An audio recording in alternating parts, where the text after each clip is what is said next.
Hello दोस्तों, कैसे हैं आप लोग। आई होप आप लोग बहुत अच्छे होंगे। दोस्तों, आपके सवाल आते हैं सर, अगर मैं इस साल नई कर व्यवस्था का चुनाव कर लेता हूं तो क्या नेक्स्ट ईयर के लिए मैं पुरानी कर व्यवस्था में वापस जा सकता हूं। इस वीडियो में हम इसी टॉपिक्स पर बात कर रहे हैं, तो चलिए शुरू करते हैं।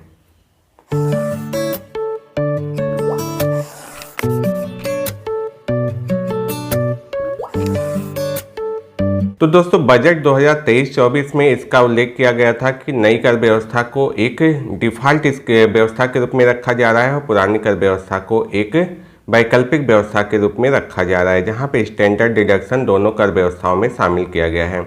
तो हम यहां पर ही समझने की कोशिश करेंगे कि क्या आप कर व्यवस्था को एक्सचेंज कर सकते हैं, अर्थात पुरानी से नए में और नए से पुराने में जा सकते हैं। तो इसके लिए हम बजट भाषण को ही देखेंगे। तो मैं अपने लैपटॉप की स्क्रीन पर आ चुका हूँ। ये है बजट 2023-24 निर्मला सीतारमण वित्त मंत्री का भाषण।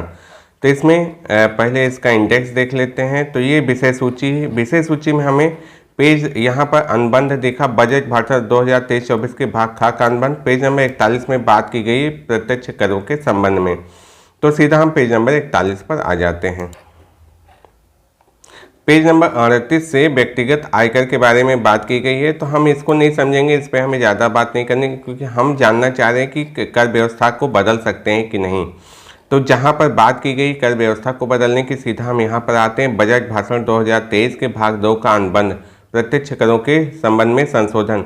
तो यहाँ पर आप इसका का 3 देखेंगे। इस नई व्यवस्था के तहत लगवाने के लिए यदि कोई व्यक्ति HUF, AOP, BOI और AGP तैयार नहीं होता है, तो ये कोई इंडिविजुअल नहीं है, तो वह पुरानी व्यवस्था के तहत कर लगवाने का विकल्प चुन सकता है उन व्यक्तियों के लिए जिनकी व्यापार या पेशे से लाभ और प्राप्तियां शीर्ष के तहत आए हैं। तो यहाँ बिजनेस एंड प्रोफेशन की बात की गई है।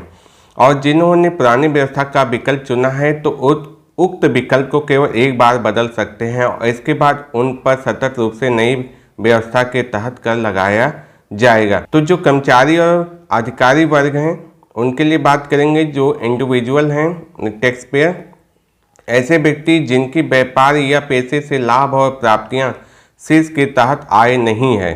तो हमने बिजनेस और प्रोफेशन को छोड़ दिया। इनके अलावा जो भी हैं वे प्रत्येक वर्ष पुरानी व्यवस्था के लिए विकल्प चुन सकते हैं। तो यहाँ स्पष्ट किया गया कि अगर आप नई कर व्यवस्था चुन भी लेते हैं तो आप हर वर्ष इसे बदल सकते हैं और पुरानी व्यवस्था में वापस जा सकते हैं। दोस्तों, जब भी कोई बजट भाषण में जब भी कोई घोषणा होती है कर व्यवस्था को लेकर, तो अगले वित्तीय वर्ष के लिए लागू होती है।